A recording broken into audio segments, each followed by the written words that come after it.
Shalom Bapak Ibu Saudara-saudaraku yang dikasihi Yesus Kristus. Selamat pagi, selamat bertemu kembali dalam sapaan firman Tuhan buat kita hari. Semoga kita tetap dalam keadaan yang sehat, tetap semangat, tetap dalam keadaan yang bersukacita.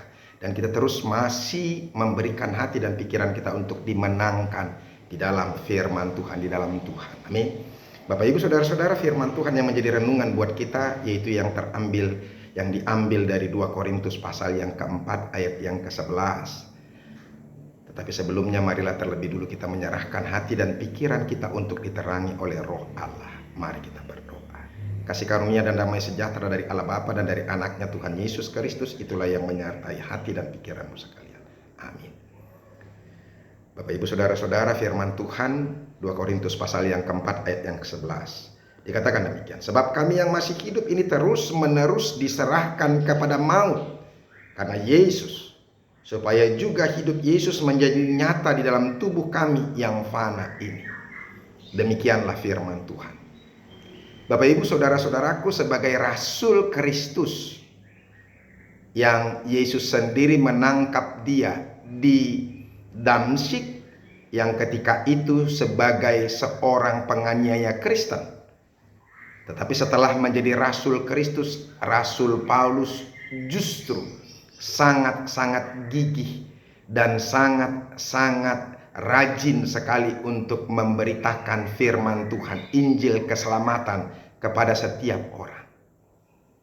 Dari apa yang dia miliki, bahkan ketika dia bangun atau dari ketika nafasnya masih berhembus, hanya satu tekad kehidupannya, yaitu bagaimana supaya Injil sampai kepada seluruh dunia, kepada seluruh orang.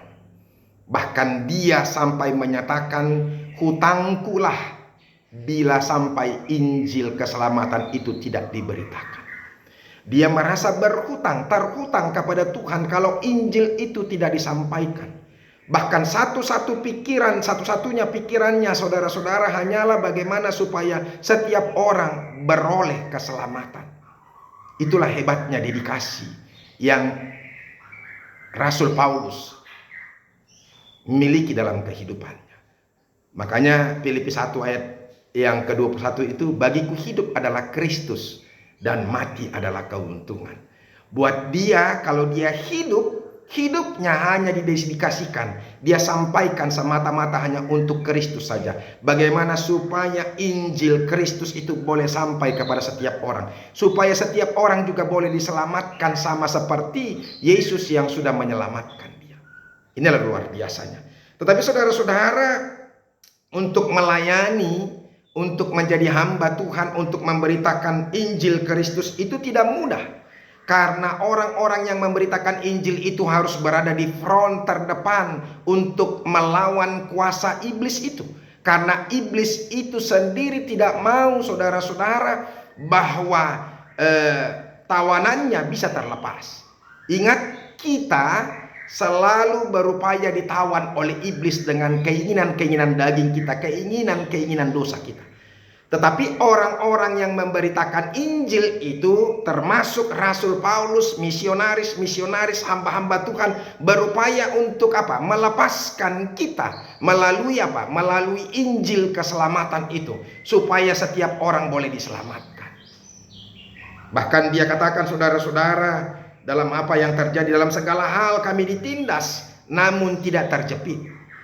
Dia mengalami penindasan ketika memberitakan Injil itu tidak mudah. Ketika dia sampai ke satu tempat memberitakan Injil, mereka atau dia sendiri banyak sekali mengalami pergumulan. Karena apa? Karena mereka membenci dia sebagai Rasul Kristus itu sendiri. Bahkan bukan saja dari orang-orang luar, termasuk juga dari orang-orang dalam yang meragukan kerasulannya hanya karena apa? Terjadinya pengelompokan. Saya mau katakan melalui firman Tuhan ini, saudara-saudara, hentikan segala sesuatu yang menjadikan pemberitaan Injil itu harus terhenti. Jangan mau menjadi orang yang mengambil bagian daripada apa? Keterhentian penginjilan Kristus. Tetapi justru kita harus terpanggil bagaimana supaya Injil itu boleh terberitakan. Makanya jangan berselisih, jangan mencari keuntungan, jangan mencari kehormatan diri sendiri. Paulus tidak pernah mencari uang, tidak pernah mencari keuntungan, tidak pernah mencari atau mencuri kemuliaan. Bahkan dia menderita karena Kristus. Itu yang dia alami, saudara-saudara, dalam apa yang terjadi. Bahkan kalau kita lihat, saudara-saudara, dari ayat yang ke-9 dari firman Tuhan ini, sebelum firman Tuhan, kami dianiaya namun tidak ditinggalkan sendirian, kami dihempaskan namun tidak binasa.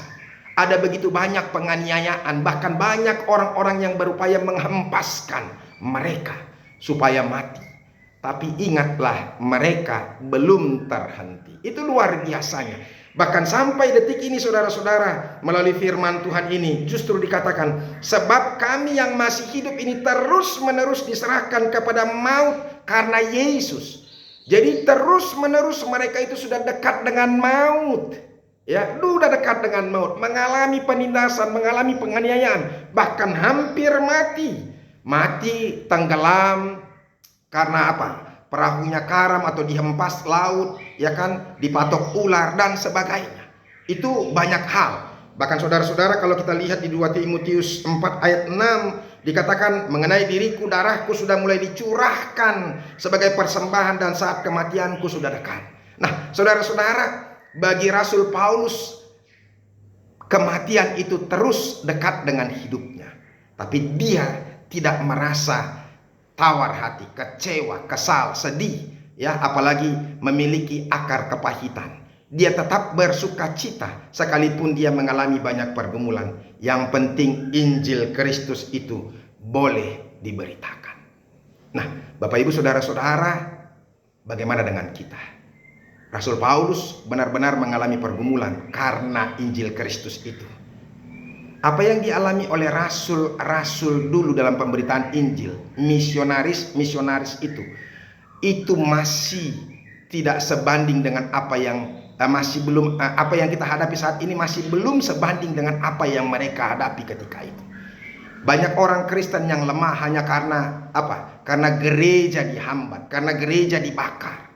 Saudara-saudara, banyak misionaris justru nyawanya yang hilang. Bahkan mereka rela memberikan nyawanya. Bagaimana supaya Injil itu diberitakan. Oleh karena itu, apa saudara-saudara yang mau dikatakan oleh firman Tuhan ini? Tetap semangat, tetap kuat, tetaplah ikut dalam pemberitaan Injil. Sebagai apapun kita, sebagai hamba Tuhan, sebagai orang-orang awam di gereja, bahkan sebagai pekerja, mari kita ikut dalam pemberitaan Injil. Jangan patah semangat. Sebab apa? Hanya orang-orang yang mau menderita bersama dengan Kristus yang akan mendapatkan sukacita bersama-sama dengan kebangkitannya. Semoga kita semua tetap semangat dan tetap kuat untuk menghadapi segala pergumulan kehidupan kita. Tuhan Yesus memberkati. Amin. Terima kasih Tuhan untuk pemberitaan firman-Mu yang meneguhkan kami yang mengalami pergumulan penderitaan karena Kristus, karena kebenaran. Biarlah Tuhan menguatkan terus kami dalam setiap kehidupan kami. Terima kasih Yesus. Dalam nama-Mu kami berdoa dan ucap syukur. Amin. Bapak Ibu saudara-saudara, kita sudah dengarkan firman Tuhan. Tetap semangat, tetap kuat, dan ikutlah dalam pemberitaan Injil Kristus ke seluruh dunia. Tuhan Yesus memberkati kita. Salam.